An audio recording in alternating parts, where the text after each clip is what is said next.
We're ready. We're ready to rock and roll this evening. It's going to be hot. Aubrey Norton is with us.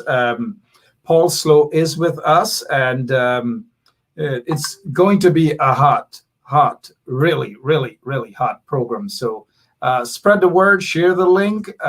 They're coming up shortly. First, we'll have Mr. Paul Slow.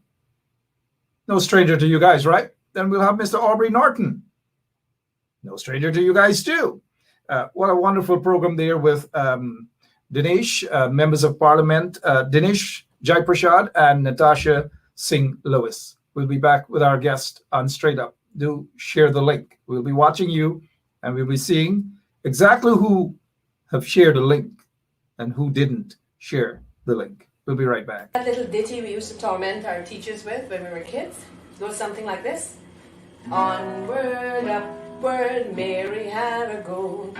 Day by day she tied it to a rope, till at length they got busty rope, and Miss Mary had to run behind it. We had a lot of fun with that, but do you actually know how beautiful these words are?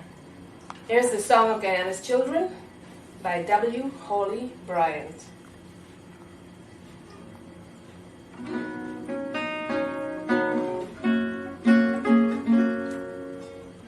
Born in the land of the mighty Roraima, land of great rivers and far-stretching sea, so like the mountains, the sea, and the river, great, wide, and deep in our lives would we be. Onward, upward, may we ever go, day by day in strength and beauty grow, till at length we each of us may show what Guyana's sons and daughters can be.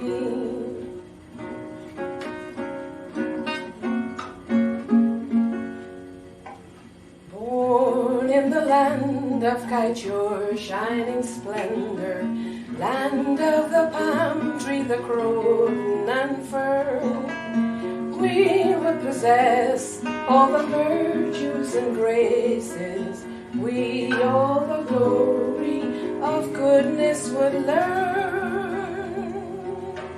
Onward, upward, may we ever go, day by day in strength and beauty grow, till at length we each of us may show what Guyana's sons and daughters can be.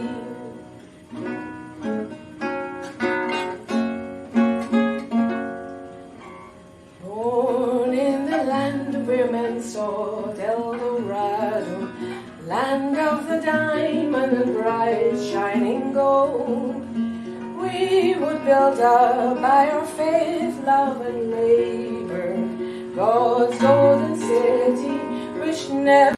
If you are looking to have your statutory declaration, affidavit of income, identity, damage or lost passport, lost license, tenancy agreement, agreement of settlement, power of attorney, last will and testament, and certification of documents, then you need to visit the Alistair Collins firm, located at the Killian Mall, 162 Lamaha Street in Georgetown, between Camp and Waterloo Street. Alistair Collins is a commissioner of oaths and a justice of the peace. Make certain you visit him or call for more information at 649-6410 or 685-6448 or 503-1451. And there's adequate parking available. Go down to the Alistair Collins firm and have all of your legal issues settled and brought to the fore. Alistair Collins firm. Contact them at Alistair Collins firm. That little ditty we used to torment our teachers with when we were kids goes something like this. Onward, upward, Mary had a go.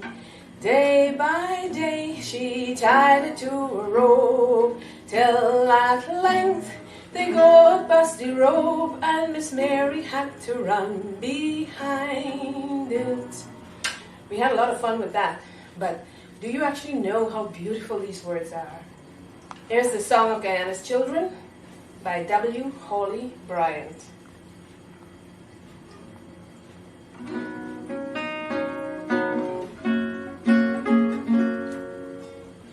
Born in the land of the mighty Roraima, land of great rivers and far-stretching sea, so like the mountains, the sea, and the river, great, wide, and deep in our lives would we be. Onward, upward, may we ever go, day by day in strength and beauty grow, till at length we each of us may show what Guyana's sons and daughters can be.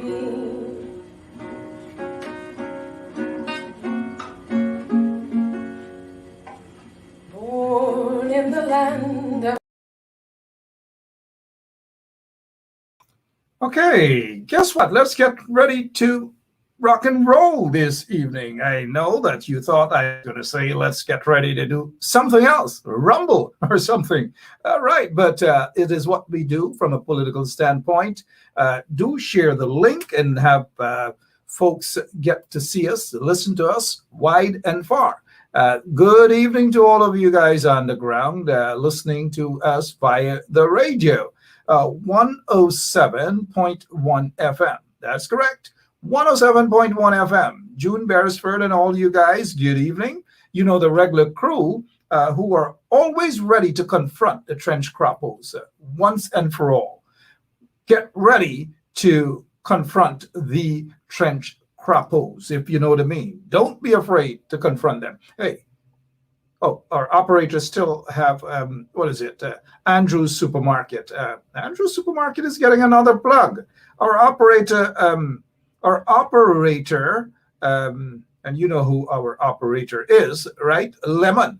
What a name for a little child. And Lemon, is a grown man now, but Lemon, I don't know. Something must have gone wrong with his parents to give him such a name like Lemon. These guys, I can just imagine, you know what I mean? Probably when kids in class, when they hear such a name, they look at him, give him this funny face.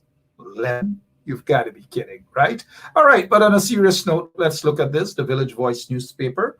If you haven't picked up your copy, they published over the weekend. You've got to get the Village Voice newspaper for the truth. Don't waste time with the other papers and the propaganda and all these things. Sit down, columnists who probably on some sort of medication and these things. Just spend your money where it's worth your while.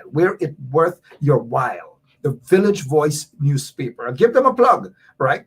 Give them a plug. The Village Voice newspaper. Buy them. Support them. And now, moving on to something else. This guy is still in jail, right? He is in Moscow, Russia. Still in jail. Still no word from the installed regime. No word from the installed regime. If I had my way, but then again, I don't want to say anything about my way, right? And it's not that song from I Did It My Way, Frank Sinatra, or maybe Slow can correct me if it's Paul Sinatra, but I did it my way. But if I had my way, anyways, let's just put that to rest for a couple of minutes. Let's don't go down that road if I had my way, because there's so many things would have been different. I would have done it my way. But we are hearing that on the campaign trail, right? We are hearing my way on the campaign trail. But let's get back to this guy sitting in a jail cell in Russia, Moscow.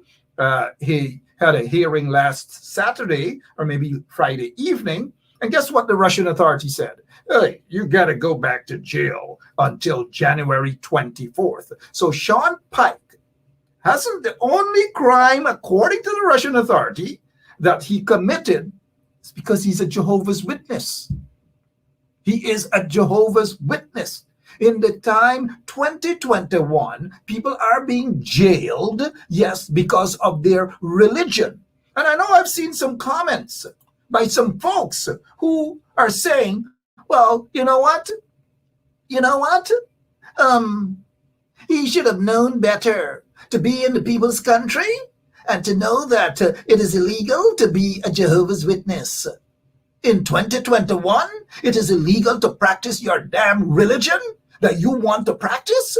And some folks are saying that he should have known better. He should have known better. Oh, me a break to all of you who say he should have known better. He should have known better. It is just like some of our ancestors from Africa. They were roaming the streets and they were caught and rounded up. And he should have known better. He should not have gone through that street. He could have cut through some back alley and be out in the forest, in the jungle. He should have known better than to get caught and placed into slavery. He should have known better, right? Or one of our ancestors who was actually enslaved decided to escape. And say, you should have known better. He should not have escaped. He should have known better. I'm sick and tired of some people saying, he should have known better. Bernadette James, I hope you're not one of them that said, he should have known better. Right? He should have known. Repeat it after me. Some of those people who, he should have known better. Right? He should have known better. Give me a break. But he should have known better. Yeah, Dion.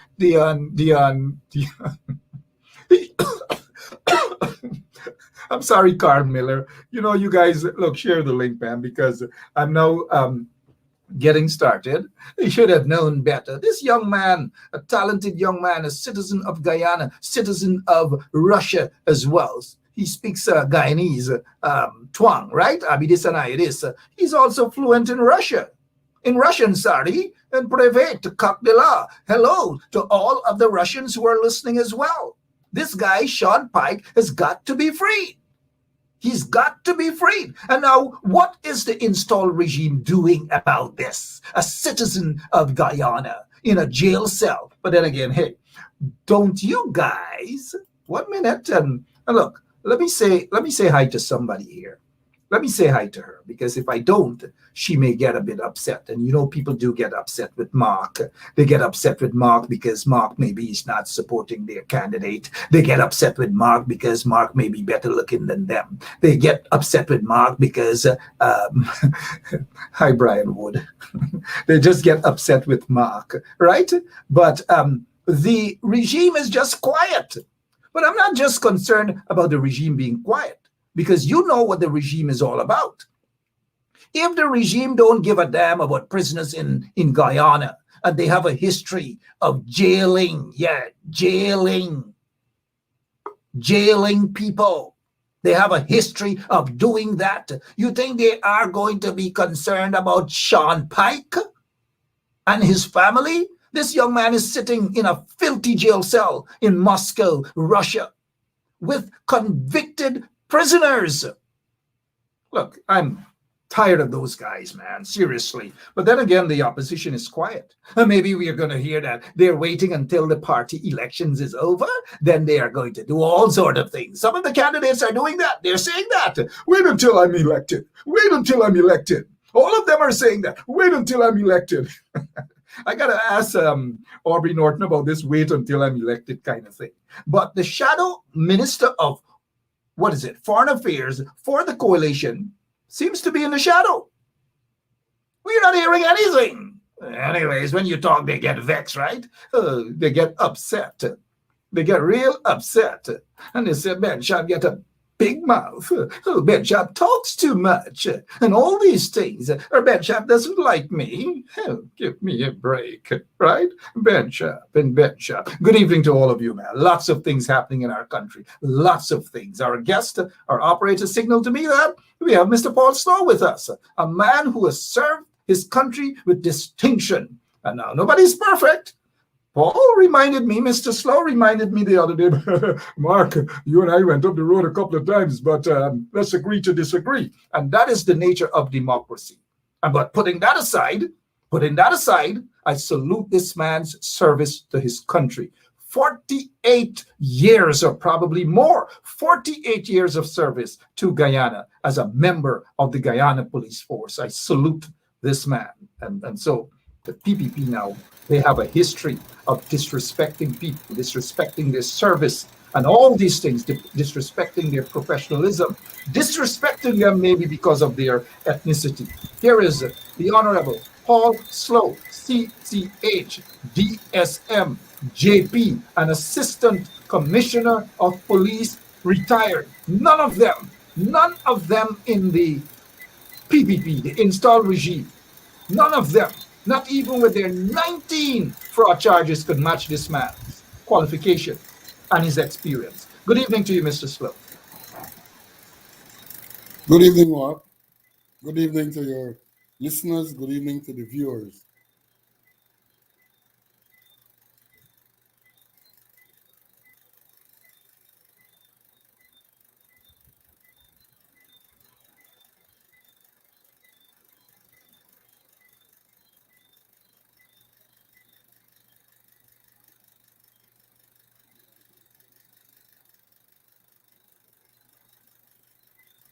I think you might be frozen there now.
Let me apologize. I just want to apologize to you, Mr. Paul Slow, and all of our listeners.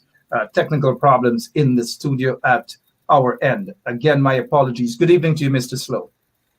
Good evening, Mark. Good evening to your viewers. Good evening to listeners. All right. Thank you so much. Again, my apologies for that. Let's start off. Good to see you. And not only good to see you, Mr. Paul Slow, really good. And from the bottom of my heart, good to see that you're alive and well. How have you been recently, sir? Well, I'm here trying. I'm here battling with the times, trying to stay safe and to stay alive. Trying to stay safe, trying to stay alive, which is good. I've noticed some people saying that no sound. Let me get a quick feedback from some of our listeners. Sherwin of my good friend, former Commissioner of Police, the late Henry Green. Sherwin, are you guys hearing us loud and clear? Are you guys hearing us loud and clear? Please let us hear. Are you hearing us loud and clear? All right, good. Mr. Wood says yes, loud and clear. So let's continue. I know you've had a couple of, your case or cases in the magistrate's court. Outside of that, we are hearing some horrible things, and knowing the nature of the PPP in terms of going after people who they just don't like, or people who are not saying the right things according to them. Before we get into this little bit of information that we saw on your post about persons in the underworld and all these things wanting to come after you to possibly eliminate you. What is the mood like on the ground? Before we get to that specific question, what is the mood like on the ground? I know as of this month, 100 persons have already died as a result of coronavirus. What's the situation on the ground with that, sir? Well, I really can't say because I came in as it was stated. I came into Guyana specifically to attend court, and most of my time has been tied up with the court matters and seeing the lawyers to brief the lawyers and to get proper legal advice. And so therefore, what I know of coronavirus and that type of thing is what I've seen on social media and read in the newspapers. All right, I'm glad that you were safe as well, and you and your family. When you were harassed, assaulted by those rookies in the Guyana Police Force, you went into the police station there at St. Stanislaus College, is now a police academy, to file a report against Mr. Anil Nandalal. What is the status of that report since you filed it, sir? Well, since then, I heard anything. That report was filed on the 15th of this month, immediately following my appearance in court. And I filed the report. I supplied the police with a transcript of the offending statements aired on NCN on the program Issues on the News on June 29th. I also supplied them with my statement in respect of that. And so far, I have not heard anything from the police. Absolutely nothing. Not unexpected at all. We all knew this. They're not going to want to do anything. Now, I don't know how accurate this is, but I'm getting a report according to Alwyn Austin, and thank you so much for this information. We got to get it verified that Charleston Post Office is on fire. Charleston Post Office is on fire. We'll want to get that confirmed, but thank you so much for that information, Alwyn. Mr. Slow. Yeah, Mark, I saw a live Facebook feed a while ago of some fire somewhere. It looks like in Georgetown, so maybe that's what is. That's where it is. Oh wow! Another fire, another building. Gosh, and I can just imagine what those minds. Who need that property? Who needs that land? Whatever. It's oftentimes the case. Too many fires, way too many fires of recent within the past year. Too many fires. Mr. Paul Slow, I know we're just on for a few minutes with you here, but I read a post on social media, on Facebook, and I want our listeners and those who are viewing us, especially also our listeners on the ground. And it's very disturbing. It says here, good morning. I was informed by a usually reliable source that I should be extra careful, because persons have approached some known underworld characters to shut up Paul Slow. Well, we know what that shut up Paul Slow means. The source reminded me of what happened to Ronald Waddle and Courtney Crummy Wing. Now, end of quote. Now, I know you 48 years as a police officer, a policeman, served your country with distinction. You wouldn't publish such an information unless you know that you thoroughly went through this particular rumor that you're hearing. You wouldn't publish something like that just to get attention. That is not Paul Slow. That is not the Paul Slow that I know. Tell us a little bit about this, because this is very disturbing. Tell us a little bit about this information that you've heard. Well, for the longest while, people have been telling me to be careful. And if you were to check my Facebook page, people have cautioned me to be careful. But this is someone who went a little further to say that you have to be extra careful because he understands that this plan might be afoot.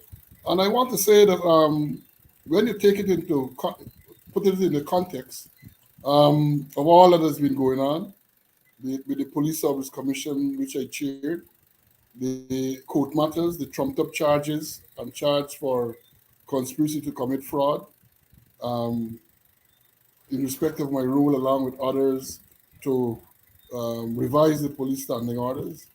And then when I went to court on the 15th of October, 3 charges of sexual assault were read, where it is alleged that I rubbed a young lady's leg without her permission on 3 consecutive meeting days. That charge is before the court. And then the very day as you alluded to earlier, I had cause to file a criminal complaint against the Attorney General for statements he made, which I was advised by my attorney. Those statements were in violation of the Cybercrime Act of 2018. And then following that, I had to make the arrest, the attempted arrest, or the actual arrest, because by definition, the police ranks held on to me and prevented me from going about my lawful business, assaulted me. I had cause to file criminal complaints against them with the police, as well as with the chairman of the Police Complaints Authority. So when you look at all of those incidents, and then the warning from these gentlemen, taking them into context, then I have every reason to believe that there's some truth to what was said. And when you also look, I looked at the statement made by the Attorney General on June the 29th. Among the things he said, and I have the transcript right here, he did indicate that Paul Slow et al. Are behaving like anarchists. That is how anarchists behave. He went on to say that they, referring to Paul Slow and the members of the Police Service Commission, have no place in a society governed by the rule of law. Now that, to my mind, is a threat. And therefore, having regards to that, and all the other incidents that I refer to, I think there's every reason for me to be concerned for my safety and to take that caution very, very seriously. And you have to. This reminds me of I met your colleague. I've interviewed him so many times, but the last interview I did with him before he passed away, that is Commissioner of Police Larry Lewis. He admitted to me on tape, and I still do have that interview, where he said that known characters, businessmen, questionable businessmen, approached him and asked if he, Larry Lewis, wanted them to get rid of Ben Shah. I still do have that interview on tape. So I understand where you're coming from, and especially under the PPP, how these guys operate, how the PPP operate and their underworld connections and these sort of things. When you heard that, did that make you feel like any way? Because we know that Paul Slow is not afraid of those sort of things, but how are you feeling about that? Threatened? Well, I feel threatened, and as I've said before, and I'm saying it again, fear is not something that paralyzes me. When the type of fear that I will have is not a fear that paralyzes or immobilizes you. It's one that causes you to be extra careful and to put mechanisms in place to protect yourself. You've got to put things in place to protect yourself. I'm looking at a lot of the comments there. Seems, yes, there's a fire. Charlestown Police Post Station, Post Office, sorry. Thank you guys for all of that information. And so Mr. Paul Slow is with us. Have you made a report to the police concerning what you've heard? Well, I have not. I have to speak to the lawyers because, as I said before, and I repeat it here for emphasis, the people who have been behind this, the trumped up charge, the assault and the arrest and all of that are police. I've made reports against police, and I'm aware that senior police officers are behind this. Maybe, and as the former chief magistrate, Mr. K. Jumani Asima, asked whether this is politically motivated, I am convinced that many of the issues that have arisen in the past months concerning myself and other members of the commission, other members of the force, are politically motivated. So I have to be advised whether I should really inform the very police who I am aware are behind some of these things about what is going on. I don't think that would be the wisest thing for me to do. Probably wouldn't be, and I'm glad that you're making that clear. And here's why this is troubling, Mr. Paul Slow. Having given 48 years of service, maybe a little longer than that, left in as an assistant commissioner of police. Could have been the commissioner of police, but because of the politics then under the PPP, but you left as an assistant commissioner of police. That you have said that you are pro-police. You have nothing, no problem with the Guyana Police Force other than the fact that it seemed to have been hijacked by the politicians of the day, those who are part of the installed regime. How does this make you feel, sir, with all of your years of service, saying as a former senior police officer, that you are reluctant to give information to members of the Guyana Police Force who are sworn to protect and serve? How does that make you feel? Well, they are disappointed, but as I've said before, and as you said a while ago, I am pro-police. I have nothing against the police per se. I know that they are corrupt and dishonest senior officers who are being used by politicians to get at me. And therefore, as I've said, I have to be careful because I know who the characters are, you know. Remember you said 48 years, well, 27 active years in the force, and I've had an association with them since I've left. And therefore, I know who these characters are. I know people who have the capability, who have the connections to be engaged in a plot like the one that has been allegedly made. So I know who these people are, and I know what they are capable of, and therefore that will inform the actions I will take. All right. We're glad that you know who those vagabonds are. Some of those vagabonds are in the police force, and some of the vagabonds are on the world, drug lords and so forth. And I'm sure they are connected to the PPP. I say no more, but we have to prepare to go to our next guest, Aubrey Norton. We know we have said, promised you just a few minutes. But Mr. Slow, are you concerned at all with all of the fires that we're hearing? Brickdam Police Station, Multilateral School, other schools, now the post office?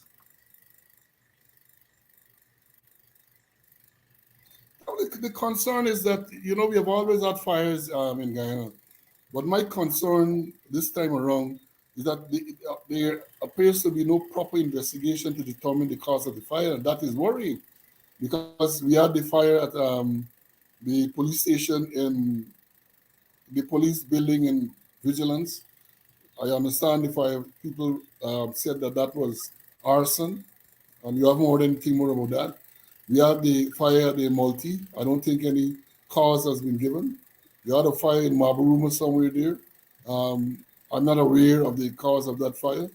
The breakdown fire, even though the fire service claim seems to have given a cause, I don't know what proper investigation could have taken place when within 24 hours the debris was being cleared. And so indeed these things are worrying, and until such time that they are properly investigated and a credible cause is given, then one has to remain concerned and worried. Very concerned and worried. Thank you so much, Mr. Paul Slow, CCH, DSM, JP, Assistant Commissioner of Police, retired. We thank you so much for your time. In the event that I may not have asked you a particular question that you believe is important for our listeners to hear, in your closing remarks, take that opportunity, sir. Well, again, I just want to say that the characters involved, well, allegedly involved in these things are known. I remember, and when we talk about connection to the underworld, I remember some years ago, people might tend to forget, can't remember the exact year, but a serving assistant commissioner at the time pointed out to the then commissioner, Mr. Green, that one of the characters was driving a car of a known drug man. He was driving every day, he drove it into his compound to go to work. So I say that to emphasize the fact that the people do have underworld connection, and therefore the report or the statement made to me cannot and will not be taken lightly. Will not be taken lightly. I recall that incident as well. Someone that was somewhat close to right there in the office of then Commissioner of Police Henry Green, who has since passed away. I think I have an idea. But thank you so much for your time, Mr. Paul Slow. And thank you again for your service to Guyana. Lots of prayers. People, I'm seeing the comments. People are with you. People are with you. Thank you very much, Mark. Thank you so much, Anytime. Mr. Thank Slow. you. Appreciate it. Yeah. Mr. Paul Slow there, man. We've got to support. We've got to pray for him as well, because at the end of the day, these things are unacceptable. Hearing a man who left at the rank of what assistant commissioner of police is saying that there is a plot, there is this plot to shut him up. And we know what this shut up means. Just like Ronald Waddle, they shut him up. Not just shut him up, they shut him up. And just what they did to Courtney Crummy Wing, they shut him up. They want to shut Paul Slow up. I don't know. These vagabonds, every time they're in office, something happens. Something happens. Here is Aubrey Norton. Aubrey Compton Norton. Compton Norton is with us. Good evening to you, Mr. Norton. How are you, sir? Good evening. I wonder why you were stressing the Compton. Maybe I had some cook up earlier. Compton. Mr. Norton, you just heard, before we get into what you heard Mr. Paul Slow just said there about this plot by some underworld and people connected possibly to the install regime, possibly, but we know. What's your take on all these fires, man? We're hearing that the post office in Charleston is under fire. What's your take, sir? Well, I've been hearing about these fires. I know it is usual when PPP link people want a property or the land, it tends to go up in fire. I don't know what is the situation here. I found the Brick Dam fire very suspicious because one would have thought that if you're going to investigate the fire, you will allow the firemen, the police, to comb the debris and see what clues they would have gotten. In this case, from the time the fire was over, the PPP was announcing that they already had a plan and they just clear up everything. So there's no evidence, and that is why it was a colossal joke for the president to say he will get to the bottom of it and bring international people to look at it. I mean, it's really a joke. How do you bring people to seek to find out the cause of fire when you remove all the evidence? It's just the normal PPP corruption. They can't help themselves. Certainly can't help themselves. Normal PPP corruption. Many of you would have experienced that for the 20-something years they've been in office, practically destroyed Guyana. But thankfully, the coalition came in place in 2015 to help to repair that country. Sadly, they were removed, and a regime, this PPP regime, was installed again. You just heard Mr. Paul Slow saying that, sorry, we're actually getting a feedback from maybe Mr. Norton's end. But you heard Mr. Paul Slow just mention about this plot against him. And what is troubling Mr. Norton is the fact that Mr. Slow has spent 48 years as a policeman, is saying that he's reluctant to go to the police to share the information that he has. What is your take on all of this, sir? Well, don't forget, Paul Slow historically would have stood up to their corruption. I remember one case where a man with a weapon, they wanted him to give back the weapon, and he thought the man was in violation of law and wanted to act lawfully, so he proceeded to, and the PPP was up against him. The People's Progressive Party is not comfortable with decency. The People's Progressive Party is not comfortable with professionalism. They're comfortable with compromising people, holding swords of Damocles over their heads, and then utilize them for whatever nefarious reasons they want to utilize them for. So it is, in my opinion, clear that somebody like Paul Slow, who acted professionally as a policeman and would have been in the belly of the beast while they dominated and controlled the police linked to drug trafficking and all the other problems, would be skeptical of the police force. If you have a police force that its major objective is not the safety, protection of the people in the society, and ensuring the safety of the people, if you have a police force that clearly has been penetrated by the underworld, then who will trust them? I don't think even the PPP trusts them, because at some stage they will have to act against them because they know so much about their illegalities. Some people allege in that context that Fraser died. So that's the nature of the police force under the PPP. Especially under the PPP, politicize it, corrupt it at every level. And this is not to paint all of the policemen and women with the same brush at all. We salute those who are not going to succumb to the corruption and the politicization, of the force by the PPP. Mr. Norton, let's get on. It's campaign time. You're preparing to run for the leader of the People's National Congress reform. You have been campaigning. You have been selling yourself to the people. You seem to be gaining lots of traction on Facebook. I don't know about on the ground because, with all fairness, I am not on the ground.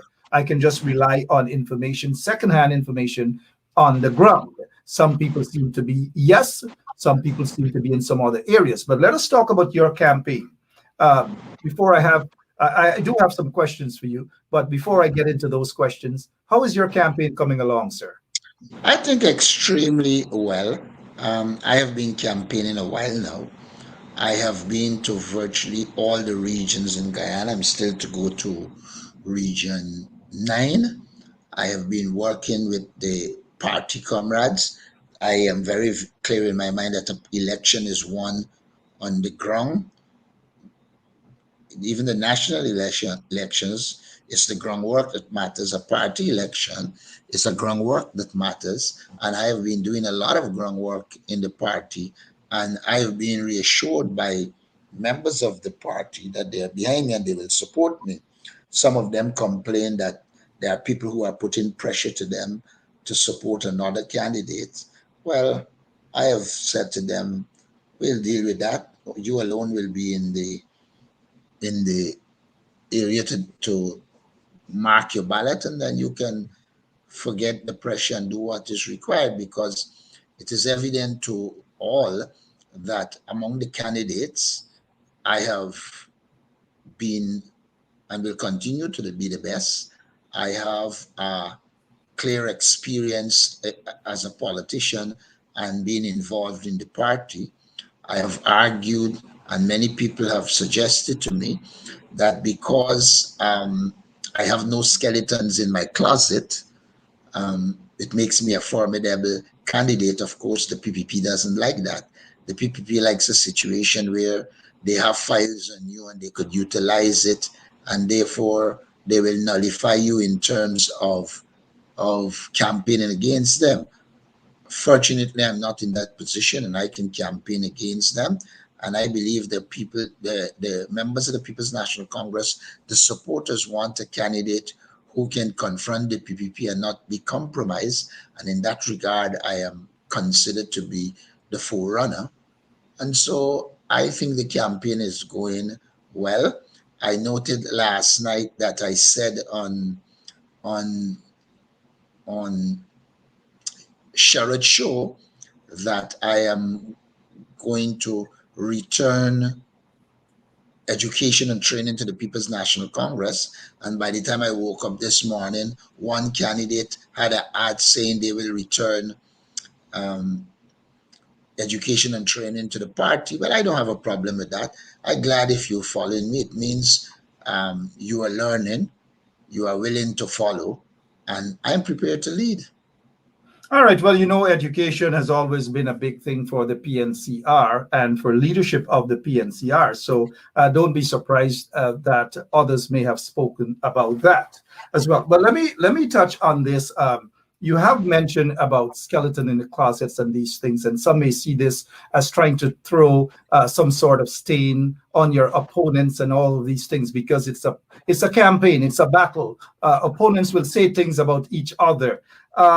What specifically are you talking about when you mean skeletons in the closets and all of these things? Well, first of all, I'm throwing no stones. I'm really saying to people, look, you don't have to worry. If I am your leader of the party and I become your presidential candidate, you are sure that the PPP cannot come saying I was involved in any scandal, etc.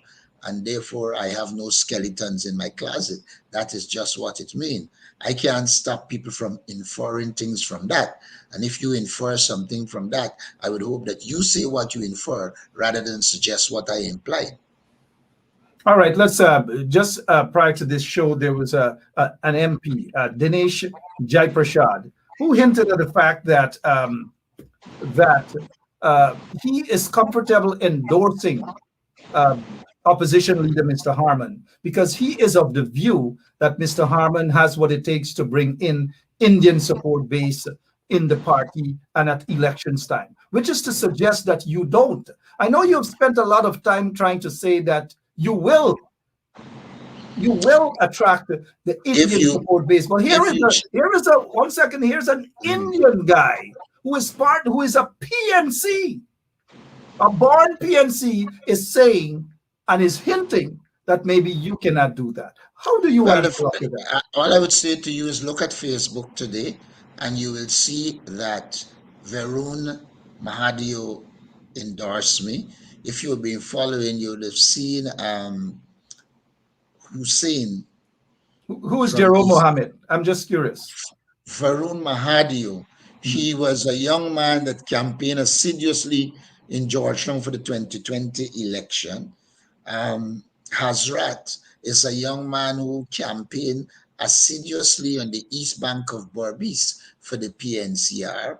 And I think I saw also one from Fayaz, Marceline Fayaz, endorsing me. So I don't understand the claim. Of course, when you're a member of parliament, you're subjected to certain pressures. And so because I like young Jai Prashad, I wouldn't pressure him or say anything. I think he is a young man with potential. I hope after the elections, we can work together. I hold no grudge against him. I've been in politics long enough to know that people who dominate the status quo tend to pressure young people to achieve their objective. There's one particular person in the PNC who is aligned with that campaign. That's all she spends her time doing, forcing people, molesting people to do what she wants rather than what those people want to do. So I will hold no animosity towards Jai Prashad. I think he's a young man with potential. I understand he's a member of parliament and why he might end up doing that. But I know it is in the ballot. It is when you're casting the X on your ballot that the real vote will occur. I saw today a news item which said that this group in Canada with a particular name under it endorsed Harman. And then I saw subsequently the legitimate groups in Canada said they know nothing about that group and there was no endorsement. So you're experiencing normal politicking at election time. My only interest here is that we should politic in a civilized way, not attack each other outside of the realm of decency. And because at the end of the day, we have to take on the People's Progressive Party. And my whole objective is to take on the People's Progressive Party and to beat them and replace them as a government. So I wouldn't want to play up young Daniel Siram, young Jai Prashad, Ganesh Maipal. I would just leave it. I will do my work. I will speak to them. And on the day of the election, I think the outcome will suggest that a lot of those endorsements weren't genuine endorsements in the sense that people had their free will and there were no swords of Damocles over their heads. You know, it's ironic that you're saying that some of these people may have been threatened, because I've heard that some MPs are prepared to endorse you. Some MPs have endorsed Mr. Harman already, and some MPs will be endorsing Mr. Van West Charles, Dr. Van West Charles. Why is it that you are of the view that MPs who endorse Mr. Harman may have done it under duress or forced to do that, and those who are planning to endorse you are doing it of their free will? I'm just curious. I am reliably informed that, well, I didn't mention Mr. Harmon's name because I didn't know he was the source of the pressuring, but I do know that there is one who many of us in the party consider to be a political bully that has been doing that. Um, so, mind you, I didn't say Mr. Harmon did that, though I'm referring to the endorsement of Mr. Harmon. I would say to you, if they're going to invest, if they're going to endorse myself and Mr. Van West Charles, we have no official power to pressurize them, so it will have to be off of their own will. But I must say to you that some members of parliament did say that they were pressurized and some refused to be pressured. Others have different circumstances and might have feel the pressure. It's the nature, the unfortunate nature of the world we live in. All right. Some of these MPs may feel otherwise, but it's okay. It's the nature of the world we're living in. It's the nature of political campaigning, where you don't necessarily want to paint your opponents in the best of manner. We can understand that. Let's move on. Roysdale Ford, and I saw this letter, you responding to Mr. Roysdale Ford and his utterances. But one of the things that you did say, and correct me if I'm wrong, in describing Mr. Roysdale Ford as a Johnny come lately. Never did. You said you have the letter. You can read the letter. Like I said last night on a program, it is a wicked journalist who read the letter and put that as a headline. That journalist, to me, has a propensity towards PPP propaganda. And you should know as a journalist, you can read an article and deceive and misinform by putting a particular headline, knowing a lot of people don't read the article. If you go through the article, at no stage did I describe Mr. Roysdale Ford as a Johnny come lately. I said he has not been long enough in the party to know that I was campaign manager for Winston Murray, who was an Indian, and as a logical sequel, I was part of a process so working to ensure that we had the first Indian leader of the party. Unfortunately, he died, and therefore, I don't think anything that I said should have been construed as as me saying he's a Johnny come lately. But you know, when you're dealing with journalists, they have to make money, they have to create some bites, and sometimes they change the language. They read the article, understand it, but choose a headline that deceives. And because a lot of people don't read, and I note one candidate was caught in that syndrome, saying the same thing, but you would have seen the letter. It was on Facebook. At no stage did I accuse him of being a Johnny come lately. And may I also state that I spoke to him personally and I said to him, I do not believe as members of the party we should be involved in that kind of campaign. I will treat you with respect and I hope you reciprocate. All right, as you know, the history of Mr. Roysdale Ford dated back since 1997 when he was one of the lawyers in the elections petition case when you were General Secretary. So in the eyes of many in the public, Mr. Roysdale Ford is certainly not a Johnny come lately in the PNC. He did a lot of pro bono works. In fact, he represented you as General Secretary in that elections petition, 1997, that actually concluded in 2001. And there were many other cases that he represented members of the party pro bono. Well, I can say to you without fear of successful contradiction that he did represent me outside of that in the personal capacity.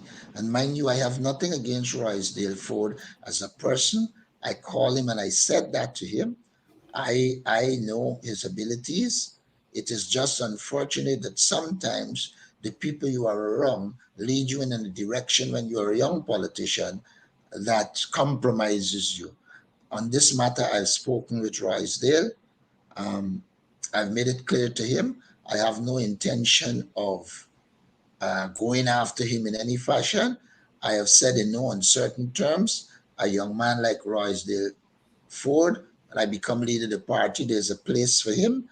But I think it was unfortunate that at the launching, the language that was chosen was used and ended up creating the kind of problems that it created.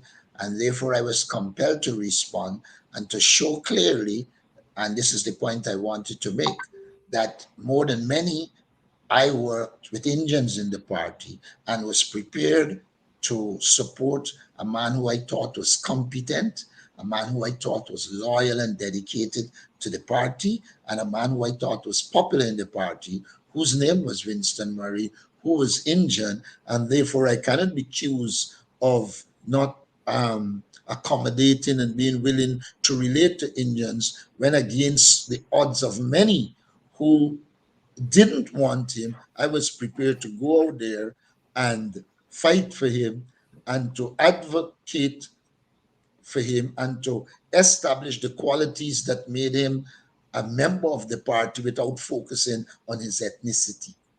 All right, and well said. I recall seeing you in that campaign, but I just couldn't. I know there are some other folks who are probably of the view that they also served as campaign manager. At that time, there was some little.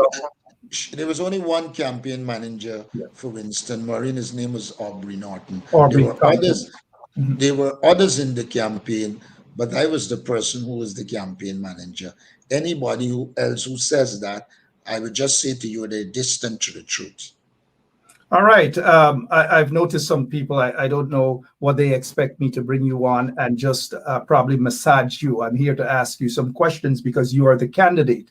Some of the people may support you, and that is okay. Mark, you don't need to worry. I never run away from questions. Exactly. I'm always disposed to answer the question that I ask. If I don't think I want to answer questions, I wouldn't agree to come in your program.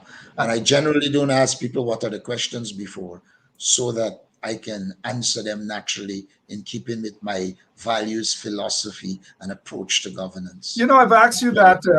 I have invited you more than all of the candidates, every one of the candidates on this show, every single one of the candidates. And let me ask you, and let me agree with you that at all times, you never wanted to discuss the questions or the subject matter ahead of time. So yes, indeed. But let's get back to your campaign. Two things. So first, persons who are sitting on the fence, who may not want to vote for you, or who may not, who are undecided about other candidates as well.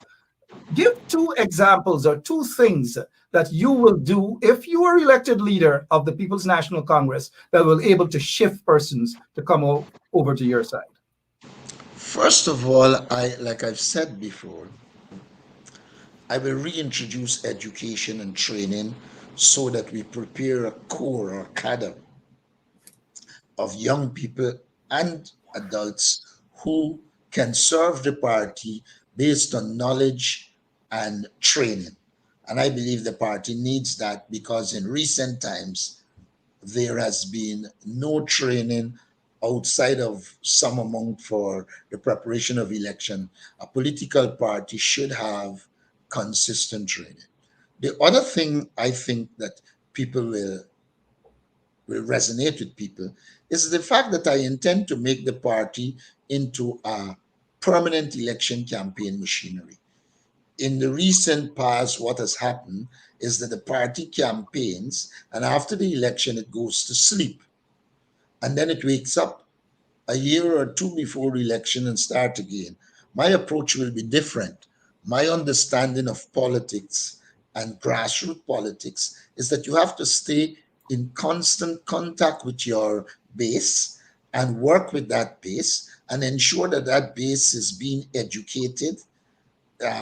Your opponents are being exposed and you agitate against your opponents with the aim of keeping the government busy and at the same time ensuring you have the kind of campaign machinery that whenever elections are called, you are ready and able and you are well prepared to defeat your opponents. And I believe a lot of people, or most people in the People's National Congress reform, they do not subscribe for this approach where you campaign, you go to sleep, and then you wake up before elections. And my intention is to build a party from the bottom up And as I build the party from the bottom up, I will engage our supporters. Our supporters like to know you engage them. I also believe that one of the hallmarks of recent political leaders around the PNC is their inaccessibility. And I've said to all the party members that I will ensure I am accessible, because I believe accessibility allows you to learn from the members, and at the same time it allows you to impart information to the members. So there's a symbiotic relationship between the leadership and the membership, and therefore the party can progress in the way that it should. So I believe those will resonate. And I'm not telling you this from theory. I have traveled the length and breadth of the country, and those are the things that the party comrades relate to, and they're very, very comfortable with. The other thing they are very comfortable with, which I've been talking to them and discussing with them, is to ensure that they, as activists in the areas, will be able to choose their representatives and the best people from the regions, the districts, and not allow people to sit at the center and appoint people, a lot of whom might have no link with the members of the party and the ordinary man, and therefore by the time they get to parliament or the regional or local democratic council, they are disconnected from our base. My intention is to ensure that those who emanate from the process are people pushed up by the people and the process, and that they are well prepared and disposed to serve the people of Guyana and not be alienated from the people. And I believe a lot of our supporters, members, want that to be this situation. All right. Well said, Mr. Aubrey Norton here with us this evening, 4 minutes after 10 o'clock. Some of you support him. Some of you are still on the fence, and some of you just do not support him. It's the nature of it's the nature of elections, and that is why these candidates are here to come and to talk about their plans, their policies, what they intend to implement, were they to become the leader of the People's National Congress in order to sway people over on their side. It's not a walk in the park. It's not an easy task, just like that. But let me ask you this, Mr. Norton. You are talking in terms of being a unifier, bringing people together in the party. Some of your opponents may say that you don't have a history of that within the party. How do you respond to them? Well, all I would say to them, my history in the party has always been working with everybody. There are one and two persons who I think if you ask the party members, they will tell you that they work with nobody. I believe this is a case in which sometimes a lot of the people who are really the dividers in the party claim to be unifiers and send questions to journalists to ask you. But when you check their track record, they are really very, very divisive. I want to show you or illustrate to you my track record on the party. When I became General Secretary in 1997, on the 1st of January, there were hardly party comrades engaging the party. In fact, when the then leader spoke to me, he said to me, Mr. Desmond Hoyt, I'm making you the General Secretary, and the real task is to revitalize the party. I traveled this country, all regions, met with party people, and don't forget this was a difficult time when Hamilton Green and Desmond Hoyt were at loggerheads. And I traveled the country, unified, mobilized our party comrades. And I want to say this, something I haven't said in public. At the time when Desmond Hoyt and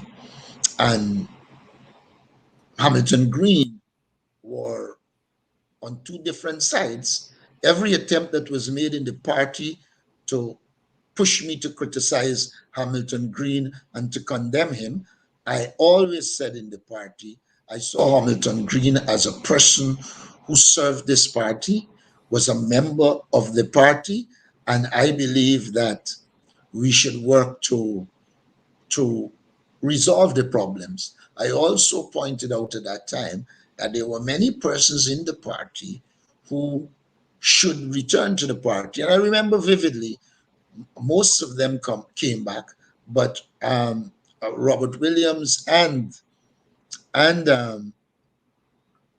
Hamilton Green himself, the issue wasn't resolved, and so they didn't come back at the time. But I can say to you without fear of successful contradiction that in that process, I played the role of, while being general secretary, and there are these two sides, I developed a cordial relationship with both sides and contributed significantly to bridging the gap. And then finally, later, I was not there when Green actually returned, etc. And so I see myself as playing the role of bringing our party comrades together, because a lot of times I've stayed above the fray. I am one who I do not like petty politics. And a lot of times when people are involved in petty politics, I am not involved, and therefore I'll be in a position to help to unite the party. In fact, I said I spoke to Roysdale Ford. I'm speaking to a lot of the party comrades who support another candidate. And basically, what I say to them is that we have to see past this Congress, because after the Congress, we all have got to work together, because the real task is not inside the PNC. The real task is to confront a discriminatory, corrupt, divisive regime that is suppressing and oppressing our people. And for me, that is the most fundamental task. And I will ensure that all the other differences are way below that particular challenge. All right. In terms of working as general secretary to bridge that divide gap, Mr.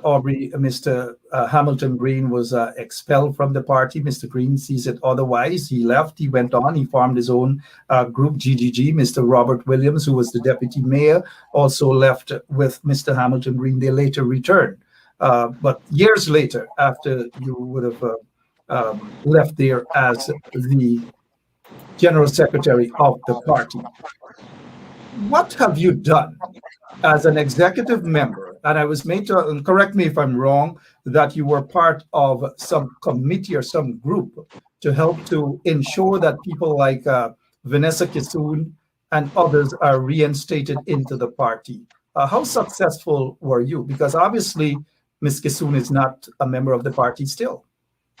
Well, my position from the inception of the Kissoon affair was that the Constitution set out what should have happened in that circumstance, and that the attempt to deal with her arbitrarily was misplaced. And so I've consistently argued that the party procedure should have been followed and the Vanessa Kissoon issue would have been solved. Let it be placed on the records that when I was asked to manage the election campaign, I think for the 2011 campaign in Linden, I worked with Vanessa Kissoon. In fact, I think I was the person who went, spoke with Sharma Solomon to come to the party. And therefore, I had no problem with Sharma Solomon and Vanessa Kissoon. And therefore, for me, Vanessa Kissoon should have been in the party. Okay, good. But she's not in the party. She was in the party. She's not in the party now at all. She hasn't been for years. We haven't been hearing much talk about that. Nevertheless, you have said what you've said. When you say, what I would say to you, when becoming leader of the party, Vanessa Kissoon will have no problems being in the party. I know. Good. Now, let me ask you this. You said that you brought Sharma Solomon into what? Into politics, into the PNC? Can you explain that part? I would say this to you. When I became the campaign manager, I had indicated at the time that I wanted to see in Linden some young leaders. I remember talking to 3 leaders. I can name them for you. Jamin Figuera. There was a young man named Collie Hercules who said he was going overseas and he would not have been able to. And Sharma Solomon. And I thought they all had abilities, but for a number of reasons, I opted for Sharma Solomon and recommended to the party that Sharma Solomon be the person that should lead the region at the time. All right. There seem to be some contradictory stories with that, but you're not here for that. Sharma Solomon, I'm told, was a member of the YSM since 1992. He got into politics through Mortimer Mingo. He was campaign secretary, I believe, in 2011, but he may think otherwise. That 2011 is the campaign in which I was the campaign manager in Linden.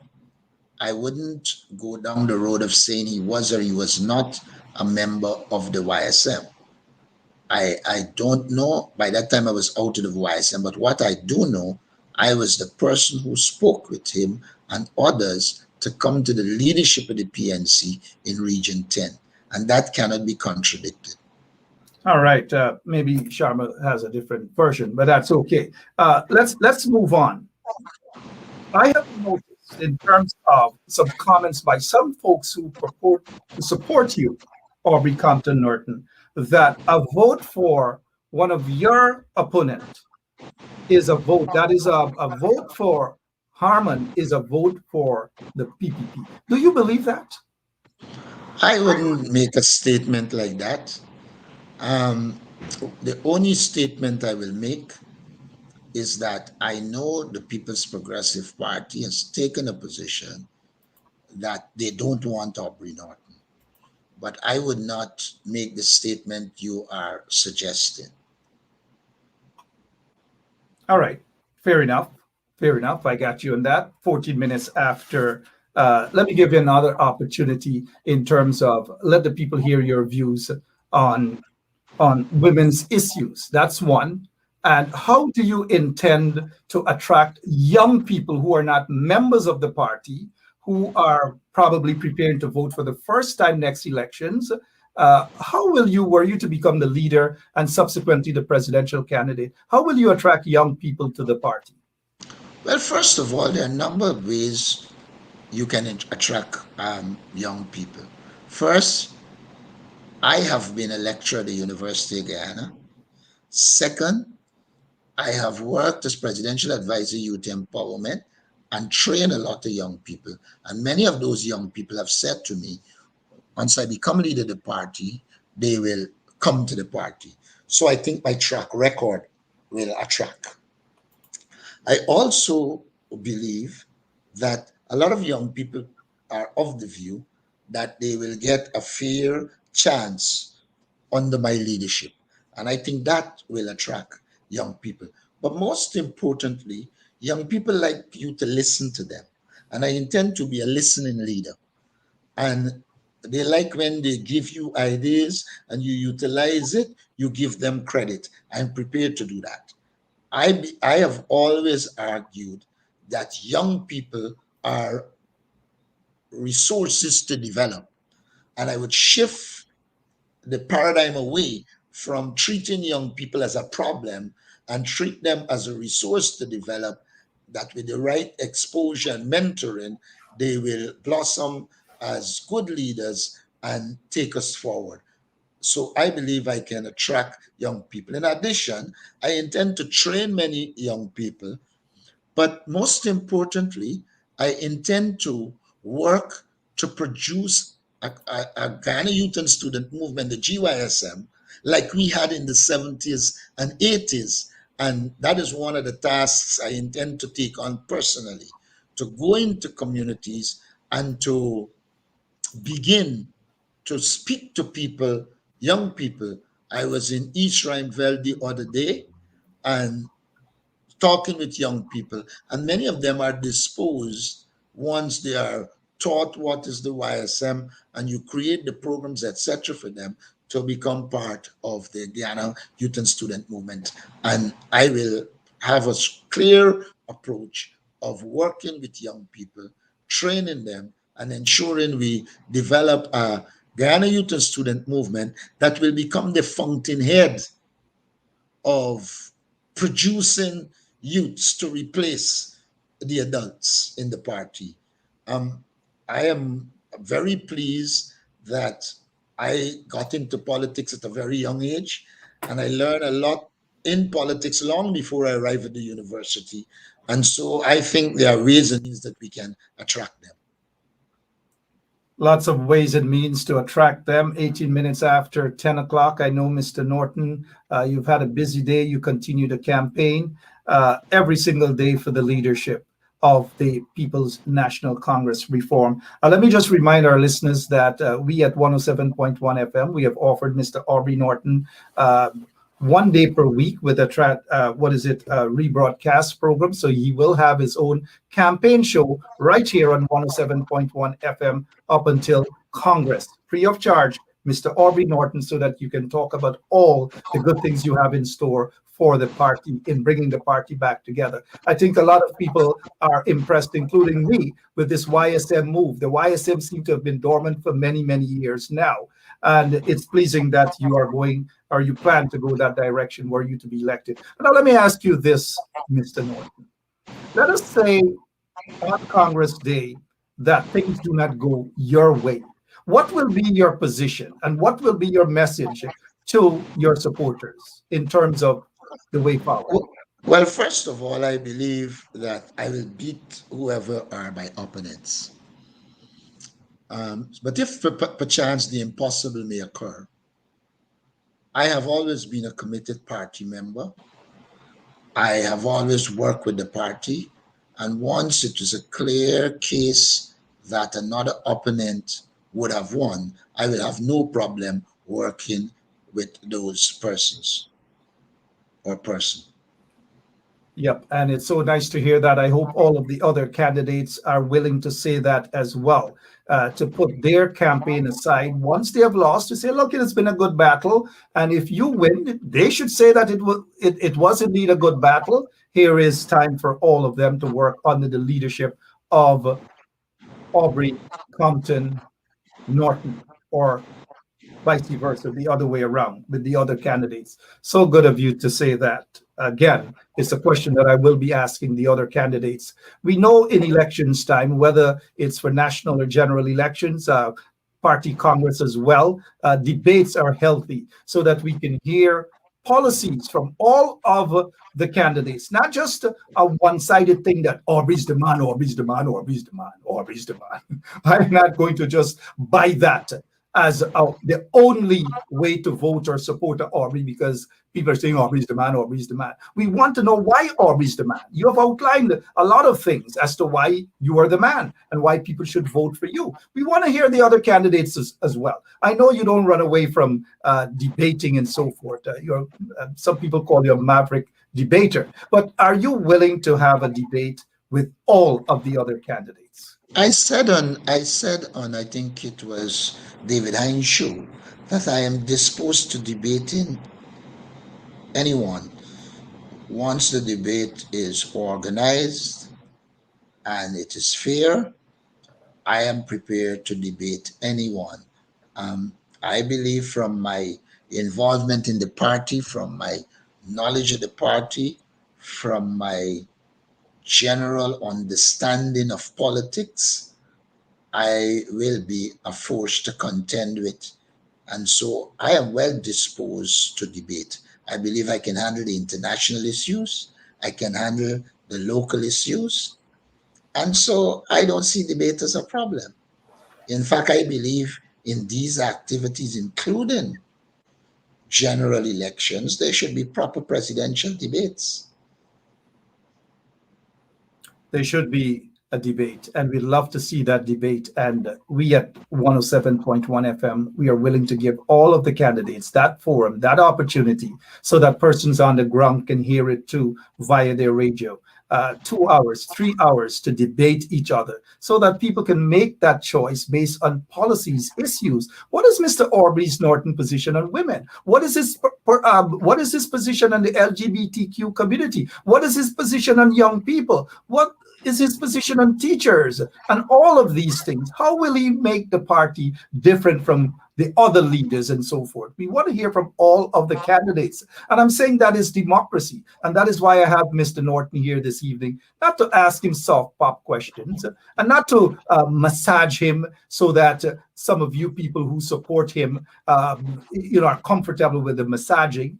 Aubrey Norton, the guy that I know, doesn't like to be massaged politically. I don't know otherwise, but he just doesn't like that. It's the nature of democracy. I have been interviewing Aubrey Norton for years now. So I am no Johnny come lately in this game. And I don't want anybody to box me in a corner into saying that I should say whether I support Aubrey Norton or not. At this point, it is irrelevant whether I support him or not. I want to ask him questions, and some tough questions, mind you. But before we go, why do you suppose that you will win these elections over the others? Well, first of all, I think I have consistently worked with party comrades over the years. I think party comrades have accepted that even when I was sidelined and sometimes ill-treated, I stayed with the party and worked with the party. I didn't opt to go to any other political party. I like to remind people that I campaigned in 2001 and was not placed on the list, though many people felt I should have been on the list. And even after that, I continued to work assiduously for the party, knowing full well that there was no option of me going to parliament or anything. So for me, it's commitment. Look, I think we need to return the party to a place where party matters, where commitment to the party is important. Too regularly, people see themselves, and if they get what they want, they go on to another political party, or they just down tools. I do not believe that, and I think a lot of our members support that view. And so I think they will vote for me on that. At the various levels I operated in the party, for instance, when I was Georgetown district chairman, I reintroduced education and training to the district. And up until now, comrades still tell me that they remember the training seminars we had. And I believe a lot of our supporters want training, and they see me as a person who will do training and improve the performance of the party. And I think they will vote for me for that. I also believe that, in their opinion, the PPP has nothing on me, can accuse me of nothing. Well, they can accuse, but not truthfully. And so a lot of people believe I'm well positioned to take on the People's Progressive Party and will vote for me. I also believe that they believe that I can articulate their positions, defend them, and promote their interests. And so I think that also will result in them voting for me.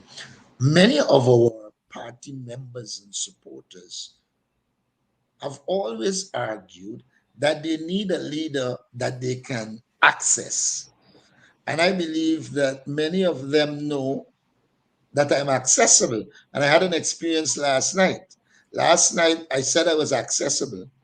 And when the program was over, two people called.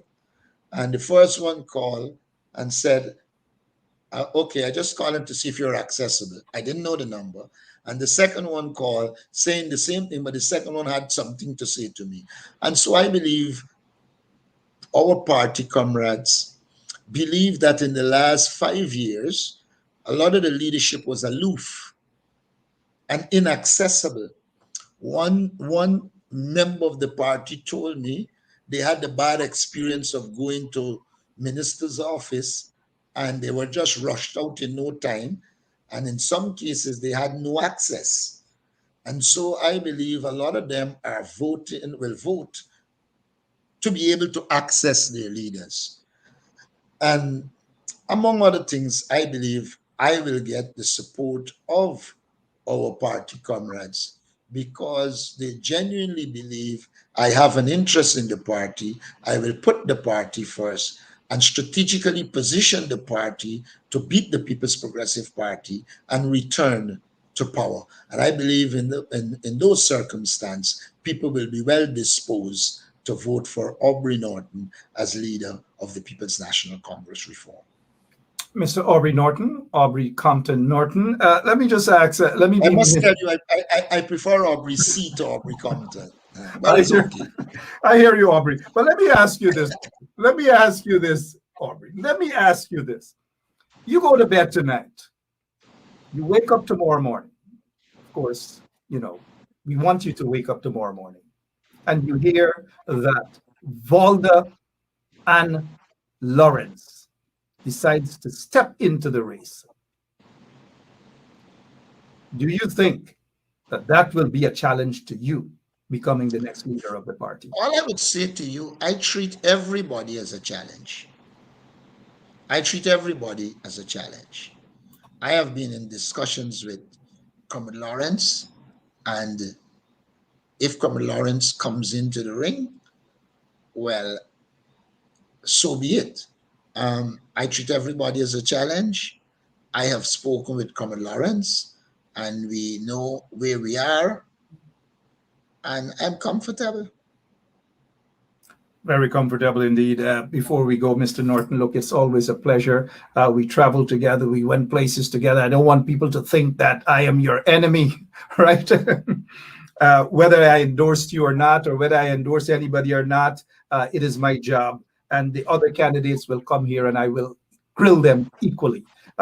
Before I go, I recall the 2020 elections, or leading up to the 2020 elections.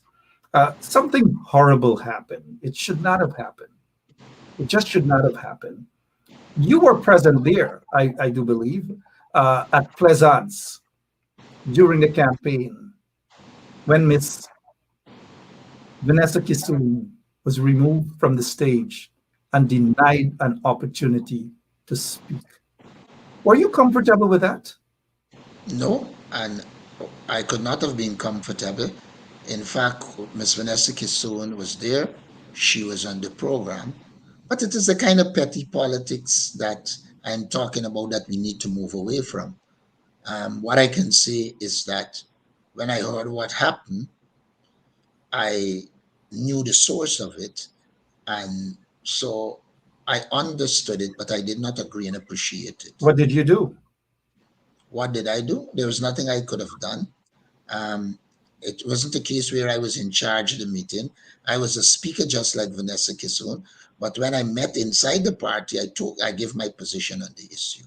And I've always given my position on the issue in the party of Vanessa Kissoon. Mr. Norton, thank you so much for your time, sir. I really appreciate it. Don't be a stranger. Like I said, you guys will see Mr. Norton right here on 107.1 FM with his campaign movers, to talk more about his campaign, to talk about his plans for the party and possibly his plans for the country. It's good to hear from all sides. It's good to hear from Mr. Norton. It's good to hear from the other candidates as well. Before we go, Mr. Norton, take this time in your closing remarks, to maybe talk about something that you wanted our listeners to hear about, that I may have failed to ask you in your closing remarks, sir. I think one of the things I want the listeners to understand is that I don't have to reconnect with the people. I've always been connected to people. I will always be connected to people. I will continue to be connected to the party and people.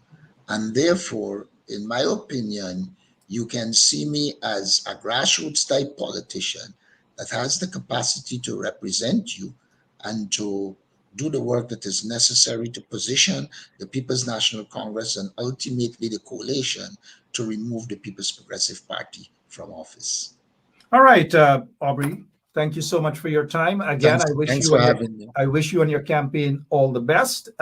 You will be back here as a guest as well on Straight Up sometime very, very soon. Thank you so much, Aubrey. Appreciate it. Have a good evening, you and your audience. Thank you, sir. All right, Aubrey Compton Norton, Aubrey C. Norton there, talking about something that is kind of like a little troublesome. In fact, Vanessa Kissoon being told that she cannot speak at a campaign rally in Plaisance where she was born. A campaign rally. Huh? But Mr. Aubrey Norton said he was just a speaker. He was just a speaker. Mr. Orton was also the chairman, I believe, of the membership committee. I don't know what was done to have Miss Vanessa Kissoon back in the party. I don't know what was done to have Sharma Solomon back into the party, because Vanessa Kissoon and Sharma Solomon back in 2011 and other folks were able to bring home the entire Region 10. It was a collective work in terms of bringing home. Those individuals played a major role in 2011 and also in 2015 for Region 10 to bring home that victory to the coalition. It's unfortunate that they are being treated like that. I've asked Mr. Granger that very question about Sharma Solomon and Miss Vanessa Kissoon. Everybody seemed to be skirting around the issue. But as you've heard from Aubrey Norton, things will be different when he becomes, or if he were to become leader of the party. Quite a good response in terms of a candidate, right? But many people will still ask why for years it took for this matter to be resolved. If the matter could have been resolved today, then quite possibly Sharma Solomon would have gotten into the race, maybe for chairman of the party, maybe for leader of the party, or maybe for some other position. But Sharma Solomon is being denied of that opportunity. I don't know if, I don't know, mind you, if some of the candidates are comfortable with that, but I am not too pleased about that at all. Ms. Vanessa Kissoon can fit in any position as well. Maybe chairwoman, maybe vice chair, maybe part of the central executive, and so forth. Because these are people who never walked away from the party as well. These are people who put up a fight. They were there. They were on the ground in Region 10. They stuck with their party, even though their party kicked them out. They stuck with their party. They stuck with their region. And I agree with Mr. Norton that it is time that they, the PNC, unite. They unite. Mr. Norton says he's the guy for that. Van West Charles is saying he's the guy for that. Joseph Frederick Harmon is saying he's the guy for that. I don't know. We'll have all of them on so that you guys can decide who is that person to become the next leader of the People's National Congress reform. I know a lot of you guys are excited about that because you want these trenches in the PPP, the install regime, to be confronted. You need that sort of aggression in terms of politics. You're not seeing it. But can Aubrey Norton take it beyond aggression? That is why I've invited him so that he can talk to you, to see whether he can take it beyond just aggression or confrontation and so forth. We'll hear from the other candidates. Let me see some of your comments. Deborah McDonald, good evening to you. Brian Wood, I don't know Brian Wood now.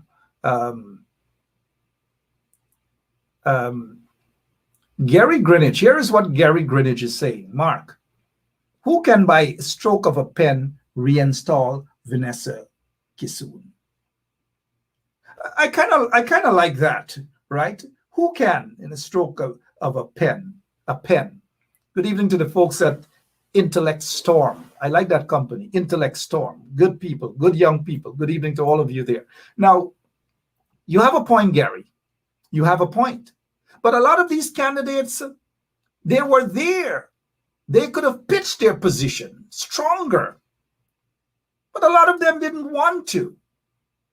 And let's be honest about that. A lot of them didn't want to. Because let us say if Sharma Solomon is given back his party card, guess what would happen? Guess what would happen? Sharma Solomon would throw his hat in the race. You guys are talking about young people. Sharma Solomon proved himself in Region 10. He wasn't perfect. So he wasn't perfect, but he proved himself, along with Vanessa Kissoon, who wasn't perfect also. But they're fighters, real fighters. They fight in the trenches. They're grassroots people and beyond grassroots as well. And it's a shame that to this day, their membership card or membership of the party is hanging. And all we can hear is when people become leader, they will take care of that. This is not to disrespect anybody who says when they become leader, they'll deal with that. It is not. Hey. Honestly, I wish people like Sharma Solomon was in that race. That's all I wish to say now. But thank you all so much. Thank you to all of you. Eldon, how are you? Eldon, Kendall, Harvey. Who else? I can just say a quick hello to Charles and all the crew. Listen to this from Desiree Mars. Desiree Mars. Good evening to you, Desiree. Desiree says she didn't want to hear nobody else speak. Aubrey for she, and that's it. That's it. You know, some of us believe in a different politics, man. We need to hear from all of the candidates, every single one of them. I noticed they're saying that Van West Charles is a newbie too. He just come. Lots of different things we're seeing. Lots of things that we're seeing and we're hearing. But I'll bring the candidates them up here. I'll bring the candidates. But again, I'll just say, it's sad. It's sad what is happening. It is sad what is happening as in regards to Sharma Solomon and Vanessa Kissoon being out of the party for so long. They worked hard in 2011 to bring home that victory. It was a team of these guys.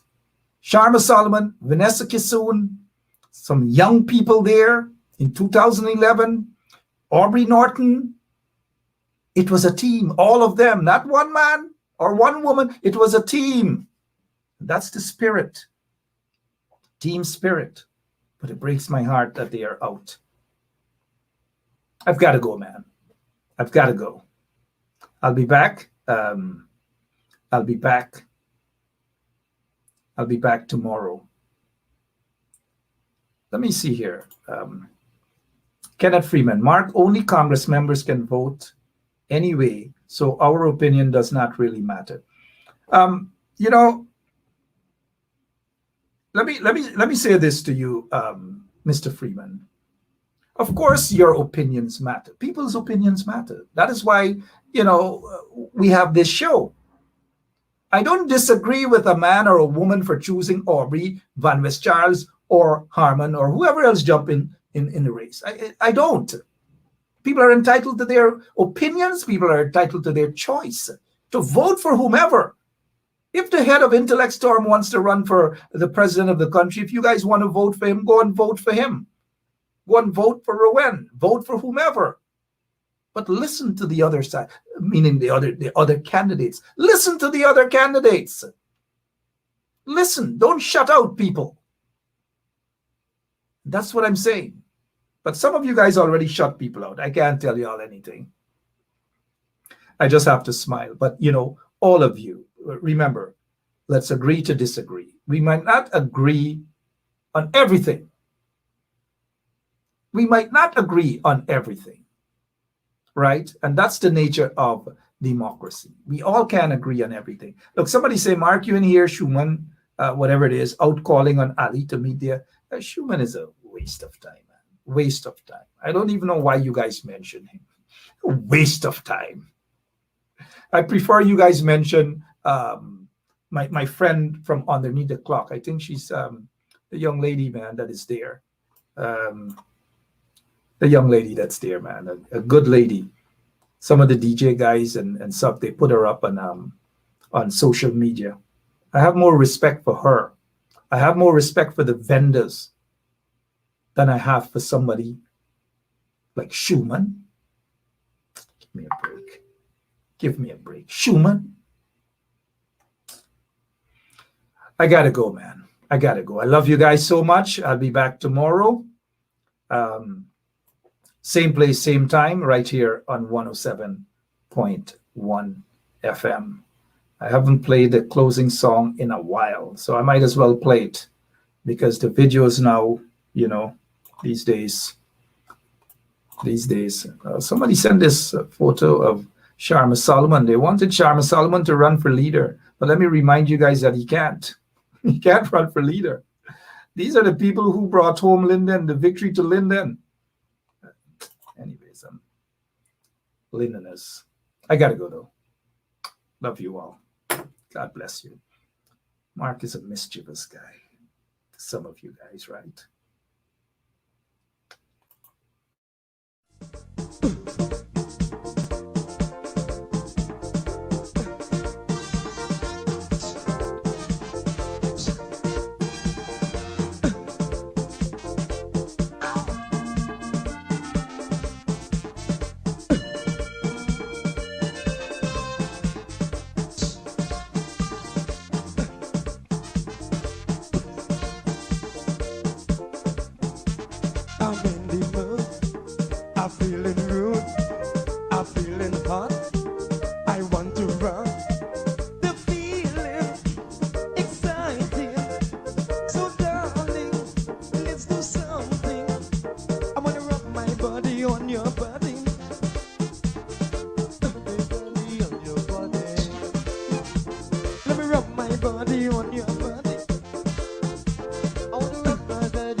up a sweat until I soak in wet.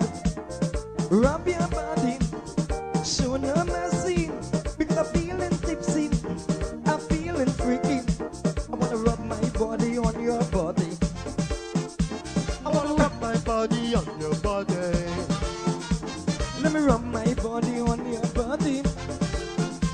I wanna rub my body on your body. I wanna rub and love. I wanna rub and kiss up. I wanna rub and jam up. I wanna rub and rub up. I wanna rub my body on your body. I wanna rub my body on your body. Let me rub my body on your body. I wanna rub my body on your body.